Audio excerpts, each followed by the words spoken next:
Australian farm. আমরা এসেছি এখানে কোরবানির গরু কিনতে, আপনাদেরকে দেখাচ্ছি কি পরিমাণ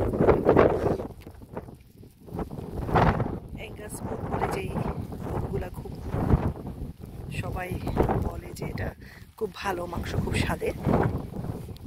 এখানে সেই ধরনের গরু আছে। অস্ট্রেলিয়ান কাউ, আমরা বাংলাদেশে থাকতে সবসময় শুনি অস্ট্রেলিয়ান কাউ মানে দুধের জন্য, মাংসের জন্য সেরা।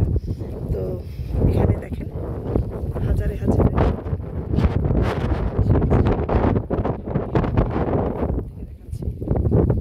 এরকম অনেকগুলো ফার্ম আছে অস্ট্রেলিয়াতে।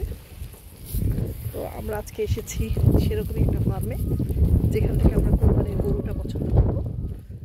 তো আপনারা দেখেন, এখানে আমি কাছ থেকে দেখাচ্ছি গরুগুলো যদি সরে যাচ্ছে, আমি কাছাকাছি যাওয়াতে আপনাদেরকে দেখাচ্ছি যে ওরা কী খায়।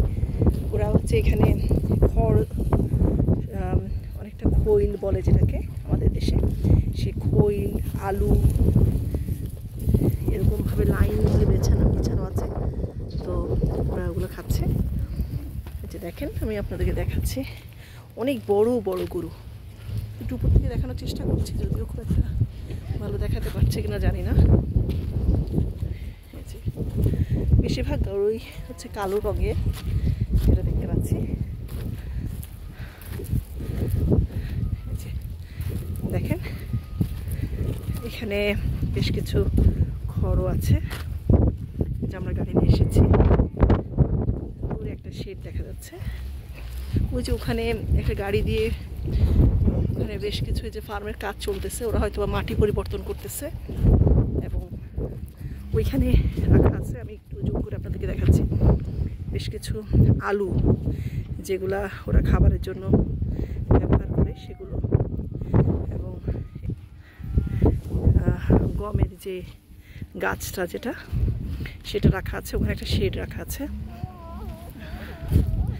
এই যে এখানে এনে গরুগুলাকে প্রথমে মেশিন দিয়ে এনে হয়তো রেখে গেছে ফকলিফট দিয়ে। আর এই হচ্ছে গরুগুলো। এখানে দেখেন গরুগুলো লাইন ধরে প্রায় 1 কিলোমিটার হবে লাইন ধরে রাখা আছে গরুগুলো। এগুলোই সেই বিখ্যাত অস্ট্রেলিয়ান কাউ যেগুলো আমি দেখাচ্ছি, এবং অনেক উঁচু উঁচু, খুব উঁচু একটা গরুর কাছে আমি নিয়ে যাচ্ছি। এই যে দেখেন, এই যে দেখেন, এই গরুটা খুবই ভালো, বড়। এই দেখেন অনেক বড় একটা গরু। আমি এখানে শেষ করে দিচ্ছি ভিডিওটা। সবাই ভালো থাকবেন, আবার পরবর্তীতে দেখা হবে অন্য একটা ভিডিওতে।